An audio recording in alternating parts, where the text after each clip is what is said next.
Hello everyone. Novel drug delivery system के अंदर जो फर्स्ट पार्ट है that containing the controlled release drug delivery system के बारे में अपने आज बात करेंगे। ठीक है, कन्वेक्शनल जो ओरल डोजेस फॉर्म अपने बनाते हैं, कन्वेक्शनल के कंपैरिजन में जो नोवल ड्रग डिलीवरी सिस्टम के अंदर अगर हम कोई कंट्रोल फॉर्मुलेशन बना रहे हैं या सस्टेन फॉर्मुलेशन बना रहे हैं, ठीक है, कन्वेक्शनल के कंपैरिजन में उनके अंदर क्या डिफरेंस है, ठीक है, सस्टेन रिलीज डोजेस फॉर्म या कंट्रोल रिलीज डोजेस फॉर्म बनाने की क्या ज़रूरत पड़ी, क्यों ज़रूरत पड़ी, ठीक है, हमारे फार्मास्यूटिकल इंडस्ट्री में एज वेल एज हम कोई डोजेस फॉर्म बनाने जा रहे हैं उसके अंदर जो हमारी कन्वेक्शनल डोजेस फॉर्म है, ठीक है, उनके कंपैरिजन में जो सस्टेन डोजेस फॉर्म है या कंट्रोल डोजेस फॉर्म है, ठीक है, उनका इफेक्ट किस तरह से ज़्यादा प्रोड्यूस होते हैं, ठीक है, या वो कैसे किस तरीके से ज़्यादा यूजफुल है हमारे फार्मास्यूटिकल लाइंस के अंदर अगर बात करें, ठीक है, तो उस चीज़ की बात अपने क्या है आज के लेक्चर के अंदर करेंगे। आज के लेक्चर में जो अपने कंटेंट जो है वो कवर करेंगे, ठीक है, उसके अंदर अपने जो control release drug delivery system और sustain release drug delivery system के बारे में बात करेंगे। ठीक है, हम ड्रग रिलीज जो प्रोफाइल है कि ड्रग किस तरीके से रिलीज होती है, भले वो कंट्रोल्ड ड्रग हो, ठीक है, भले वो सस्टेन ड्रग हो, किसके कंपैरिजन में जो हमारी पहले से हम ओरल के अंदर यूज कर रहे थे जो पर्टिकुलर कन्वेक्शनल टैबलेट थी या कन्वेक्शनल कैप्सूल थे, उनके कंपैरिजन में इनके रिलीज प्रोफाइल में किस तरीके से फर्क आ रहा है, डिफरेंस आ रहा है, उस चीज की अपने स्टडी करेंगे। साथ ही साथ अपने देखेंगे कि जो सस्टेन डोजेस फॉर्म है या जो कंट्रोल डोजेस फॉर्म है, ठीक है, उनका क्या एक्चुअल में इंपॉर्टेंस है, उनका क्या एडवांटेज है, ठीक है, और उनका क्या डिसएडवांटेज है जो अपने नॉर्मल डोजेस फॉर्म है उसके कंपैरिजन में। साथ ही साथ अपने बात करेंगे कि अगर हम कोई पर्टिकुलर ड्रग बना रहे हैं तो वो कन्वेक्शनल के कंपैरिजन में वो सस्टेन बनेगी या नहीं बनेगी, ठीक है। और एक सिंपल सी एग्जांपल की बात करते हैं। देखो, एक डायबिटिक पेशेंट को अगर एक टैबलेट, ठीक है, डेली सुबह शाम या दिन में 4 बार खानी पड़ती है, उसकी कंपैरिजन में अपने ये चीज़ जानते हैं कि 4 बार एक दिन में टैबलेट लेना कहीं ना कहीं पे मुश्किल है, ठीक है। उसके कंपैरिजन में अगर हम कुछ इस तरह की डोजेस फॉर्म बना दें, कुछ इस तरह की सस्टेन फॉर्मुलेशन बना दें कि वो 4 बार की जगह पे सिर्फ एक ही बार उसको टैबलेट लेनी पड़े, ठीक है, तो वो किस तरीके से पॉसिबल हो सकता है। तो वो एक पर्टिकुलर ड्रग है, उसके क्राइटेरिया के हिसाब से ही हम देख पाते हैं, ठीक है। आगे चल के अपने इसकी बात करते हैं कि वो पर्टिकुलर ड्रग सस्टेन बनाना उसका पॉसिबल है, कंट्रोल बनाना उसका पॉसिबल है या नहीं है, ठीक है। उसके साथ साथ में बात करेंगे कंट्रोल रिलीज और सस्टेन रिलीज के क्लासिफिकेशन की, ठीक है। फिर इनका इवेल्यूशन किस तरीके से किया जाता है। देखो, कोई भी डोजेस फॉर्म बनाते हैं उनको डायरेक्टली तो मार्केट के अंदर दिया नहीं जा सकता, भेजा नहीं जा सकता, ठीक है। कहीं ना कहीं पे उनका जो है वो उनको क्यूए टेस्ट क्यूसी टेस्ट से पास आउट होकर निकलना पड़ता है, ठीक है। तो क्यूसी में जब उनकी इवेल्यूशन करते हैं तो इवेल्यूशन किस तरीके से किए जाते हैं कन्वेक्शनल के कंपैरिजन में। और सबसे लास्ट में हम बात करेंगे कि उनकी क्या क्या एप्लीकेशंस है और एक्चुअल में क्या एप्लीकेशंस है उनकी, कि किस तरीके से वो यूजफुल है आज की डेट में मार्केट में ज्यादा। सबसे पहले अपने बात करते हैं कंट्रोल ड्रग डिलीवरी सिस्टम और सस्टेन ड्रग डिलीवरी सिस्टम की एक्चुअल में होते क्या है। डेफिनेशन जो आपको डिस्प्ले हो रही है, ठीक है, उस डेफिनेशन के अकॉर्डिंग अपने बात करते हैं that sustain release drugs sustain release as drug delivery system that achieve slow release of drug का क्या slow release over a extend period of time administer of a single dose. इसके अंदर एक चीज समझनी सबसे ज्यादा जरूरी है कि एक सिंगल डोज जब अपने कन्वेक्शनल फॉर्म के अंदर हमारी बॉडी के अंदर इंसर्ट कराते हैं, सबसे छोटा सा एग्जांपल हम लेके चलते हैं कि पैरासीटामोल 500 mg हमने बॉडी के अंदर इंसर्ट कराई, ठीक है। इंसर्ट कराने के बाद, ठीक है, ये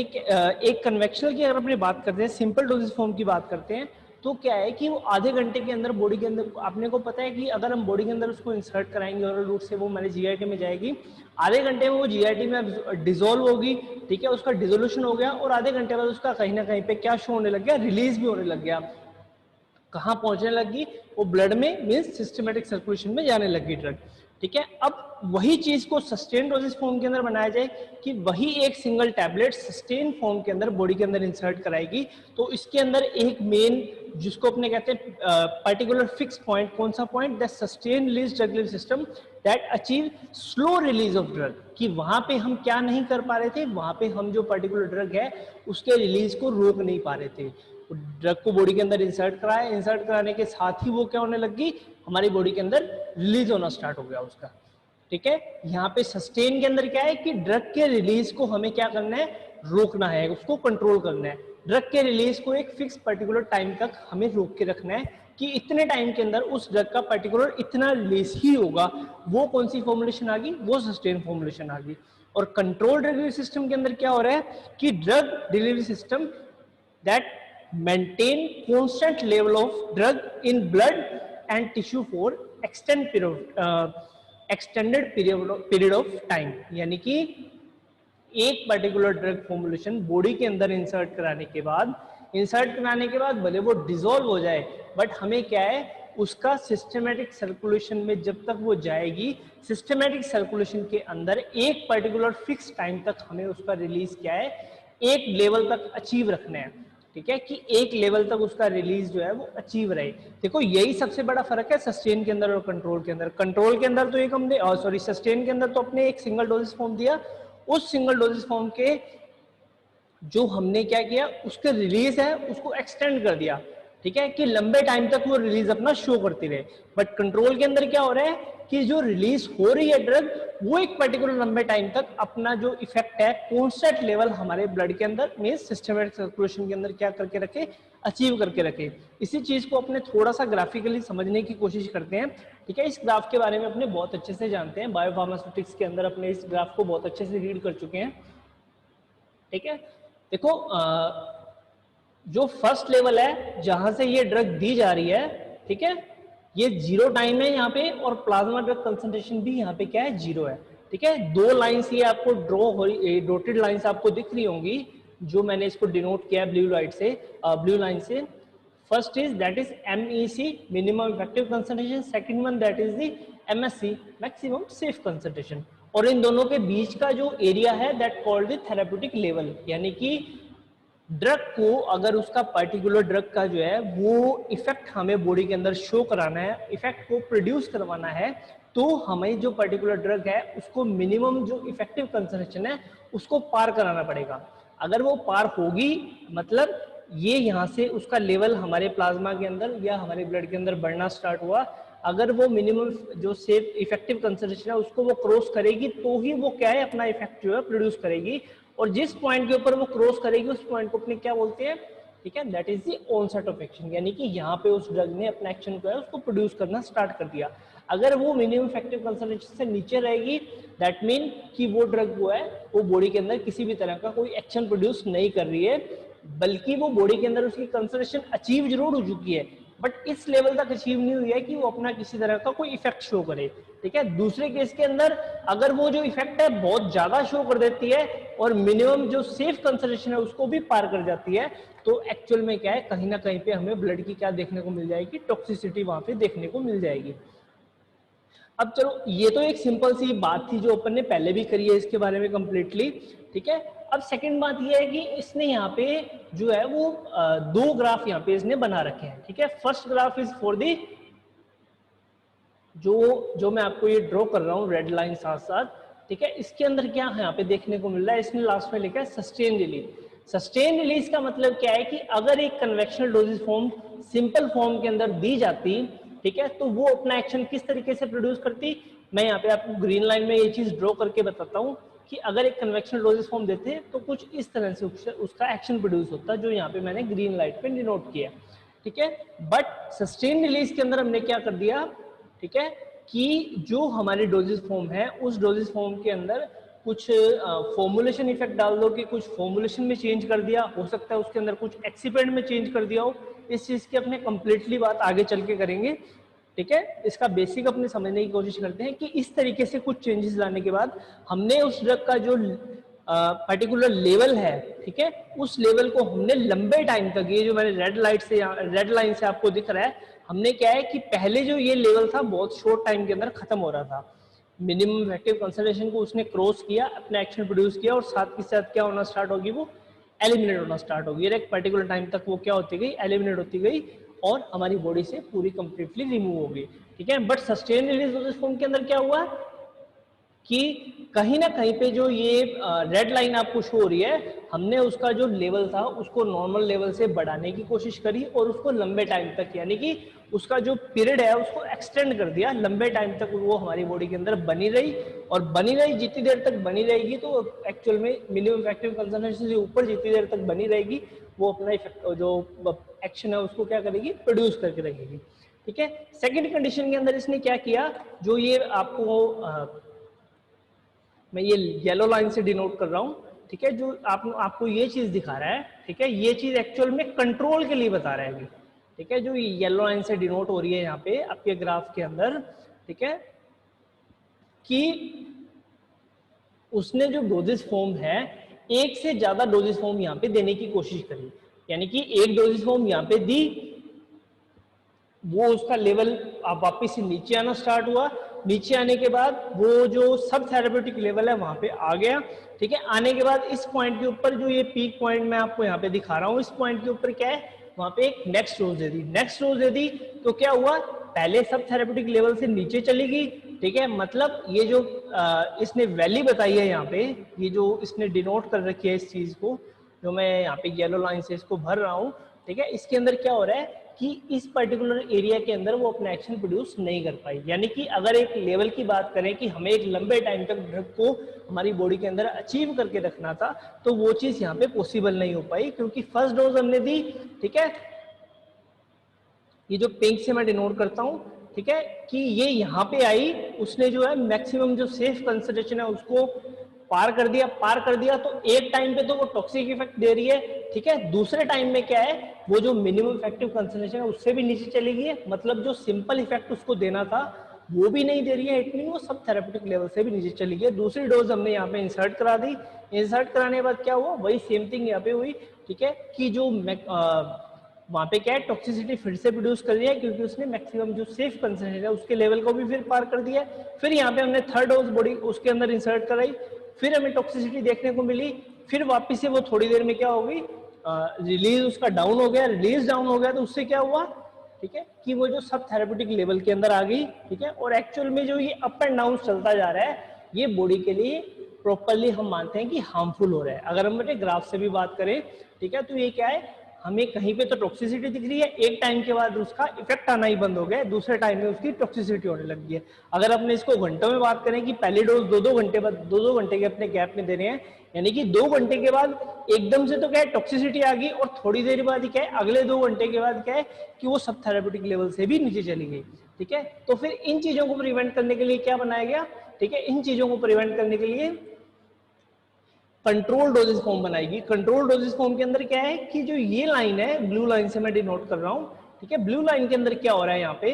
कि जो ड्रग है उसको हमारी बॉडी के अंदर इंसर्ट कराया गया, इंसर्ट कराने के बाद उसने क्या है, एक लेवल से बढ़ना स्टार्ट किया, वो सब थेरेप्यूटिक लेवल को पार करते हुए, मिनिमम इफेक्टिव कंसंट्रेशन को पार करते हुए हमारी जो थेरेप्यूटिक लेवल है, विंडो है, उसके अंदर आ गई। विंडो के अंदर आने के बाद क्या है, एक लंबे टाइम तक वो जो है ड्रग का रिलीज होता गया, यानी कि एक टैबलेट हमने दी, उसके अंदर कुछ इस तरह से एक्सीडेंट डाले कि वो हर 2 घंटे बाद फिक्स रिलीज डोजेस फॉर्म का उसके अंदर दे रहे हैं। ठीक है, आगे चल के अपने पढ़ेंगे माइक्रो कैप्सूल्स के बारे में, नाइजोम्स के बारे में, लाइपोसोम्स के बारे में, कि उनको बॉडी के अंदर इंसर्ट करा दिया, ब्लड के अंदर भी वो चले गए, बट ब्लड के अंदर भी क्या है, एक बार घूम रहे हैं, हर 2 घंटे बाद वो अपना थोड़ा सा रिलीज दे रहे हैं, जिससे क्या है कि बॉडी के अंदर उसकी कंसंट्रेशन है एक पर्टिकुलर फिक्स लेवल तक बनी हुई है। ठीक है, और उस कंसंट्रेशन को हम लास्ट में क्या बोल रहे हैं, जीरो ऑर्डर, यानी कि वो जो ऑर्डर है रिएक्शन का, वो कौन सा ऑर्डर है, जीरो ऑर्डर रिएक्शन रेट हमें वहां पे देखने को मिल रही है।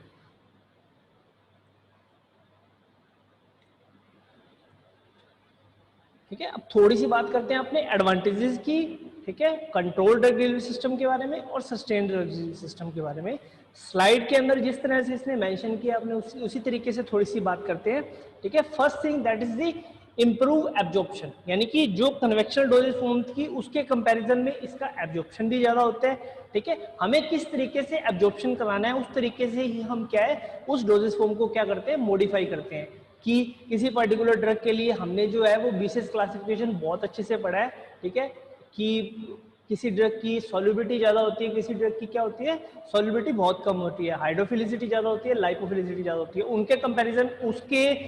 इफेक्ट के हिसाब से, उसके यूज के हिसाब से, हर पर्टिकुलर डोजेज फॉर्म की केमिकल नेचर के हिसाब से उसका जो एब्जॉर्प्शन है, एब्जॉर्प्शन के साथ साथ एब्जॉर्प्शन कब होगा, जब उसका डिसोल्यूशन प्रॉपर तरीके से होगा, डिसोल्यूशन होगा तभी उसका एब्जॉर्प्शन हमें देखने को मिलेगा। ठीक है, कि उसका हर पर्टिकुलर ड्रग का एब्जॉर्प्शन और एब्जॉर्प्शन अलग अलग होता है, और उस एब्जॉर्प्शन को अपने क्या कर सकते हैं, मॉडिफाई कर सकते हैं। विद द हेल्प ऑफ हमने किसी हमारे जो है वो जो एक्सीपेंट हम यूज करते हैं उसके अंदर हमने कुछ डिफरेंस डाल दिया, ठीक है। हम जो पर्टिकुलर जो कोई फॉर्मूला उसको फॉर्मुलेट करने का कर रहे हैं उसके अंदर हमने कुछ क्या है इफेक्ट डाल दिया है, फर्क डाल दिया पिछले वाले डोजेज फॉर्म के कंपैरिजन में, तो हमने जो उसका एब्जॉर्प्शन है उसको भी कम या ज़्यादा कर सकते हैं। कोई ड्रग अगर बहुत ज़्यादा एब्जॉर्ब जल्दी हो जाती है उसके एब्जॉर्प्शन को भी अपने लेवल में आ सकते हैं, और कोई ड्रग जो है वो बहुत कम एब्जॉर्ब हो रही है, ठीक है, तो उसके अंदर भी हम थोड़े से चेंजेस करके उसको भी किसी पर्टिकुलर और चीज़ की हेल्प से हम एक्सीपेंट की हेल्प से हम बॉडी के अंदर क्या कर सकते हैं, एक पर्टिकुलर फिक्स टाइम से पहले एब्जॉर्ब करा सकते हैं, ठीक है। वो कंप्लीटली इस पूरे की पूरे सिलेबस के अंदर डिफरेंट टाइप्स के चैप्टर हैं, ठीक है। माइक्रो कैप्सूल्स भी है, नायोसोम्स भी है, लाइपोसोम्स भी है, डिफरेंट टाइप्स के ड्रग डिलीवरी सिस्टम है, उनके अंदर अपने क्या है इन चीजों को बिल्कुल ब्रॉडली और वाइडली पढ़ेंगे, ठीक है। फिर सेकंड चीज ये बता रहा है कि decrease local and systematic side effect. सबसे बड़ी बात इसके अंदर साइड इफेक्ट की रहती है, ठीक है, कि एक पर्टिकुलर अगर हम इस तरह की डोजेस फॉर्म देते हैं तो जो कन्वेक्शनल डोजेस फॉर्म है उसके कंपैरिजन में इनका साइड इफेक्ट कहीं ना कहीं पे हमें कम देखने को मिलता है, क्योंकि हमें पता है कि हमें एक टाइम में कितनी ड्रग को वहां पे रिलीज कराना है या कितने परसेंटेज को हमें वहां पे पहुंचाना है। मतलब कन्वेक्शनल दिया तो हो सकता है एकदम से ड्रग का लेवल बॉडी के अंदर ज्यादा हो गया, वो लेवल टॉक्सिक लेवल को पार कर गया तो कहीं ना कहीं पे क्या दिखेगा, हमें साइड इफेक्ट दिखेगा। बट हम कंट्रोल के अंदर हम ये देख के चलते हैं, मान के चलते हैं कि वो जो है वो ड्रग के टॉक्सिक लेवल को क्या ना कर पाए, पार ना कर पाए, ठीक है। फिर सेकंड थिंग जो ये सबसे बड़ी बात है, थर्ड थिंग जो थर्ड लाइन इसके अंदर लिखी गई है that reduction in dosing frequency, कि एक टाइम में एक पर्सन डोज को 4 बार ले रहा था दिन में, अब उसको 4 बार की जगह पे एक ही बार लेनी पड़ रही है, तो क्या है उसका जो ट्रीटमेंट है उसके अंदर क्या हो जाता है, प्रॉपरली हेल्पफुल हो जाती है ये चीज, क्योंकि एक ड्रग को दिन में 4 बार लेना कहीं ना कहीं पे मुश्किल है कंपैरिजन टू एक बार लेने के, और वो क्या है उसकी थेरेपी प्रॉपरली तरीके से चलती रहती है, ठीक है। फिर नेक्स्ट लिखा है इसने बेटर पेशेंट एक्सेप्टेंस, ऑब्वियस सी बात है, ठीक है, कि अगर डोजिंग फ्रीक्वेंसी कम होगी तो कहीं ना कहीं पे पेशेंट इस चीज को क्या करेगा, एक्सेप्ट करेगा, ठीक है। फिर reduce fluctuation in circulation circulating drug levels, वो अपने ग्राफ के अंदर बात कर ली है कि अगर कंट्रोल या सस्टेन दी जाती है तो कहीं ना कहीं पे जो फ्लक्चुएशन है वो हमें देखने को नहीं मिलता है, क्योंकि हमें डोजिंग फ्रीक्वेंसी बहुत कम हो जाती है इसके अंदर comparison to conventional doses form, ठीक है। और इस तरीके से अगर डोजेस फॉर्म हमारी बॉडी के अंदर दी जाती है तो ऑब्वियस किसी बात है कि जो हेल्थ केयर कॉस्ट है, ठीक है, ओवरऑल जो कॉस्ट होती है उनके अंदर क्या आ जाता है, बिल्कुल कमी आ जाती है, कि हम एक थेरेपी ले रहे हैं दिन में 4 बार टैबलेट ले रहे हैं, उसके कंपैरिजन में दिन में एक बार ले रहे हैं, तो अगर एक मंथ की बात करें तो कहाँ तो हमें 30 दिन में 30 इंटू 4 कितने हो गए, 160 बार हमें टैबलेट लेनी पड़ी, 160 टैबलेट लेनी पड़ी, और कहाँ हमें सिर्फ 30 टैबलेट लेनी पड़ी, तो कहीं ना कहीं पे जो पूरा ट्रीटमेंट है उससे जो है उसके अंदर क्या है, उसके कॉस्ट के अंदर फर्क आ जाएगा comparison to single doses form with more doses form के कंपैरिजन में। और लास्ट में क्या है that bioavailability of certain drugs can be increase, तो ये आपको कंप्लीटली इसके अंदर अपने बताएंगे कि जब इस तरह की डोज फॉर्म बनाई जाती हैं, ठीक है, तो उसके अंदर किस तरीके से बायो अवेलेबिलिटी को है हम लास्ट में बढ़ा सकते हैं। बायो अवेलेबिलिटी बढ़ेगी तो क्या है ड्रग का जो इफेक्ट है वो बॉडी के अंदर बढ़ेगा, पॉजिटिव इफेक्ट आएगा, उससे क्या है पेशेंट जल्दी ठीक होगा, ड्रग जो है वो ज़्यादा बायोलॉजिकल अवेलेबल होगी तो हमें डोजेस फ्रीक्वेंसी भी कम लेनी पड़ेगी, ठीक है, और पेशेंट का ट्रीटमेंट भी क्या है कंपेरिजन जल्दी होगा comparison to conventional dose form, ठीक है। अब थोड़ी सी इसकी डिसएडवांटेज के बारे में बात करते हैं। देखो डोज डंपिंग का इसके अंदर सबसे ज्यादा डर रहता है, ठीक है, कि अगर वो एक दिन बंदा एक दिन में एक ही टैबलेट लेनी है, ठीक है, एक ही टैबलेट एक दिन में लेनी है, अगर वो भूल गया तो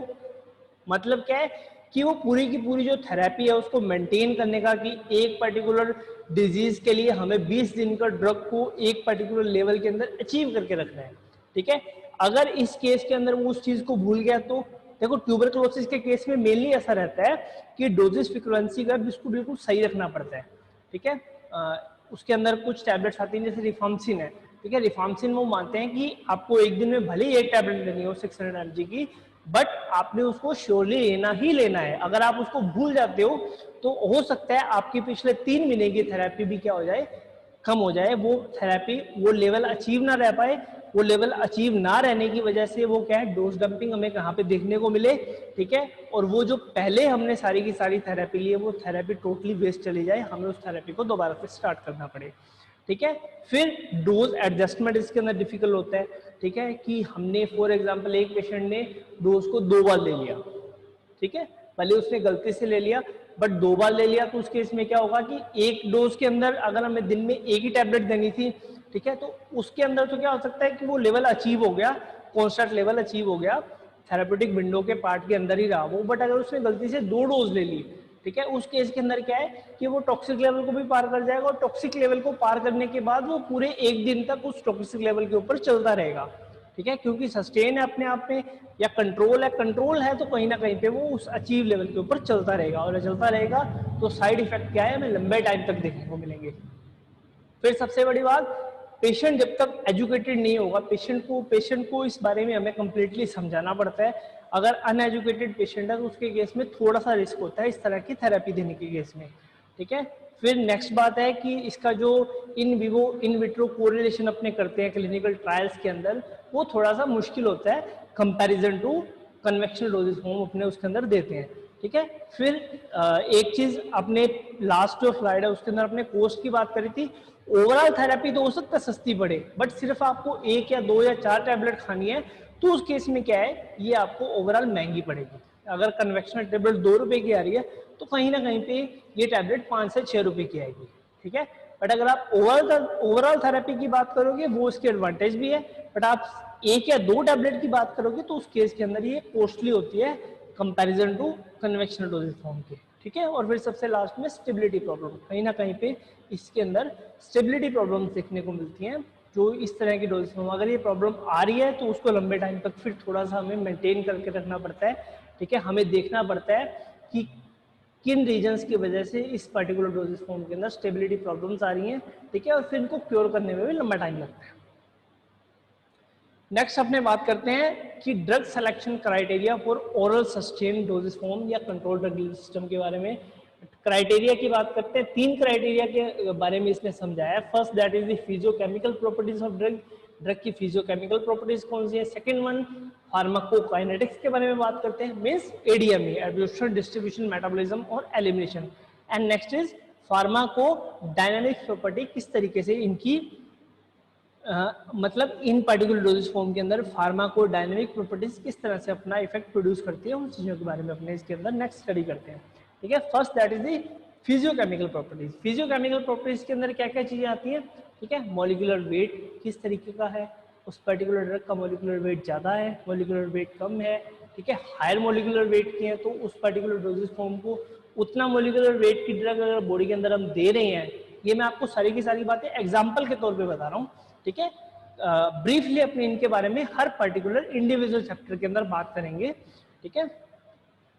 सॉल्युबिलिटी किस तरीके की उनकी, उनके बारे में भी स्टडी करना है। एक्चुअल में ये जो सारी फिजियोकेमिकल प्रॉपर्टीज है ये उस ड्रग फॉर्मुलेशन के सारे फैक्टर्स हैं, ठीक है। ये फैक्टर उनकी फॉर्मुलेशन के टाइम में क्या करेंगे, अफेक्ट करेंगे उनकी प्रॉपर्टीज के, उनकी फॉर्मुलेशन के टाइम में इफेक्ट करेंगे, उनकी प्रॉपर्टीज को इफेक्ट करेंगे, उनकी फॉर्मुलेशन को इफेक्ट करेंगे, ठीक है। पार्टीशन कोफिशिएंट किस तरीके से है, ड्रग का पीके आयनाइजेशन हो रहा है नहीं हो रहा है, कितने पीएच पे वो स्टेबल है, कितने पीएच पे वो अनस्टेबल है, हमें उसको स्टमक के अंदर इतने घंटे रोक के रखना है या इतने घंटे रुकेगी, इतने में वो डिग्रेड तो नहीं हो जाएगी, कहीं इस तरीके की ड्रग तो नहीं है कि हमने ओरली उसको बॉडी के अंदर इंसर्ट कराया, इंसर्ट कराने के साथ ही क्या है उसका आउटर शेल कुछ इस तरह सा वो पीएच एनवायरनमेंट में जाने के बाद खराब हो गया। उन चीजों को भी हमें यहाँ पे क्या रखना पड़ेगा, ध्यान में रखना पड़ेगा। फिर सबसे बड़ी बात स्टेबिलिटी, अगर ड्रग पीएच के अंदर जो हमारी स्टमक की पीएच है उसके अंदर अनस्टेबल है या हमारे इंटेस्टाइन की पीएच है उसके अंदर अनस्टेबल है, तो हमें कुछ इस तरीके से मूवमेंट रखनी पड़ेगी कि जो हमारी ड्रग है जिस पीएच के ऊपर वो अनस्टेबल है उस पीएच के अंदर वो क्या है बिल्कुल शॉर्ट टाइम के अंदर रहे। क्योंकि देखो बॉडी के अंदर अगर अपने ड्रग को इंसर्ट कराएंगे तो स्टमक में भी जाएगी, इंटेस्टाइन में भी जाएगी, स्मॉल इंटेस्टाइन में भी जाएगी, लार्ज में भी जाएगी। जिस पीएच के ऊपर वो पर्टिकुलर अनस्टेबल है उस पीएच के ऊपर हम वो ड्रग को क्या है उसके कॉन्टेक्ट में नहीं ला सकते, उनको हम किसी टेक्निक्स को यूज करते हुए, हम अदर एक्सीपेंट्स को यूज करते हुए, हम कोटिंग को यूज करते हुए, माइक्रो कैप्सूल्स को यूज करते हुए, हम नायोजोम्स को यूज करते हुए या डिफरेंट टाइप्स के हम और तरीकों को यूज करते हुए क्या है उसको उस पीएच के ऊपर अटैच होने से बचाएंगे। वो भी हमारे लिए क्या है एक चैलेंजिंग चीज रहेगी, ठीक है। फिर नेक्स्ट है biopharmaceutical aspect of route of administration, कि अब हमें उसको किस रूट से देना है, ठीक है। सस्टेन रिलीज इस तरह से नहीं है कि सस्टेन रिलीज सिर्फ टैबलेट ही बनाई जा सकती हैं, सस्टेन कंट्रोल कैप्सूल भी आते हैं, सस्टेन कंट्रोल पेरेंट्रल्स भी आते हैं, डिफरेंट टाइप्स की डोजेस फॉर्म में सस्टेन फॉर्म में बना सकते हैं, ठीक है। वो चीज हमें डोजेस फॉर्म के आधार पे डिसाइड करनी पड़ेगी, ड्रग की फिजियोकेमिकल प्रॉपर्टीज के आधार पे डिसाइड करनी पड़ेगी कि हमें इसको किस डोजेस फॉर्म के अंदर कन्वर्ट कराना है, ठीक है। हमें वही है, वो तीनों चीजें, ओरल रूट है उसको मस्कुलर बनाना है, इंट्रामस्कुलर इंजेक्शन लगाना है, आईवी इंजेक्शन लगाना है, ठीक है, या डर्मल रूट से देना है, वो चीजें क्या है कंप्लीटली इसके अंदर फैक्टर्स के तौर पे काम करती हैं, ठीक है। नेक्स्ट है इसके अंदर फार्माकोकाइनेटिक्स प्रॉपर्टी। फार्माकोकाइनेटिक मतलब शॉर्टली मतलब ADME, एब्जॉर्प्शन, डिस्ट्रीब्यूशन, मेटाबॉलिज्म और एलिमिनेशन। एब्जॉर्प्शन रेट है वो किस तरह से इफेक्ट कर रहा है, एलिमिनेशन रेट कितना है, एलिमिनेशन रेट बहुत ज्यादा तो नहीं है, एलिमिनेशन रेट बिल्कुल ही शॉर्ट तो नहीं है, ठीक है। रेट ऑफ एक्सटेंट किस तरह से, रेट एंड एक्सटेंट किस तरह से, कितनी देर में रिलीज हो रही है, कितनी देर में एलिमिनेट हो रही है, ठीक है, कितनी देर में बॉडी के अंदर रह रही है, कितना उस ड्रग का हाफ लाइफ है, हाफ लाइफ ज्यादा है, हाफ लाइफ कम है, ठीक है। डोजेस फॉर्म इंडेक्स कितने हैं, थेरेप्यूटिक इंडेक्स के अंदर वो ड्रग रह रही है कि नहीं रह रही है। अगर उसका शॉर्ट इंडेक्स है तो कहीं ना कहीं पे हमें रिस्क रहेगा कि वो टॉक्सिक लेवल को पार करके अपनी टॉक्सिसिटी प्रोड्यूस कर सकती है। उसका उसका बहुत ज्यादा ब्रॉड जो थेरेप्यूटिक इंडेक्स है तो कहीं ना कहीं पे हमें सेफ्टी, वहाँ पे सेफ्टी मार्जिन हमें बहुत ज्यादा मिल जाता है। सेफ्टी मार्जिन शॉर्ट है तो उस केस के अंदर हम क्या करें, ठीक है। प्लाज्मा प्रोटीन बाइंडिंग किस तरह की है, ठीक है, उसके अंदर जो प्लाज्मा प्रोटीन बाइंडिंग है, ठीक है, वो ज्यादा तो नहीं है, बहुत ज्यादा तो नहीं है, या बहुत कम तो नहीं है, उन चीजों सारी की सारी चीजों की हम स्टडी क्या है इसके अंदर करते हैं। और फिर नेक्स्ट है दैट इज फार्माकोडायनेमिक्स, यानी कि बॉडी जो है वो ड्रग के ऊपर किस तरह से अपना इफेक्ट जो है प्रोड्यूस करती है। मतलब हमें उसकी थेरेप्यूटिक इंडेक्स देखनी है, हमें उसकी थेरेप्यूटिक रेंज देखनी है, वो रेंज के अंदर आ रही है कि नहीं आ रही है, रेंज से बिल्कुल ही नीचे रह रही है इट मीन क्या कि वो कोई एक्शन प्रोड्यूस ही नहीं करेगी, और अगर रेंज से बहुत ज्यादा ऊपर जा रही है इट मीन क्या कि वो अपना टॉक्सिक प्रोड्यूस कर देगी, ठीक है। नेक्स्ट जो है वो अपने इनके क्लासिफिकेशंस के बारे में जो बात करेंगे वो नेक्स्ट क्लास के अंदर कंप्लीटली इसको डिस्क्राइब करके अपने इसके बारे में बात करेंगे।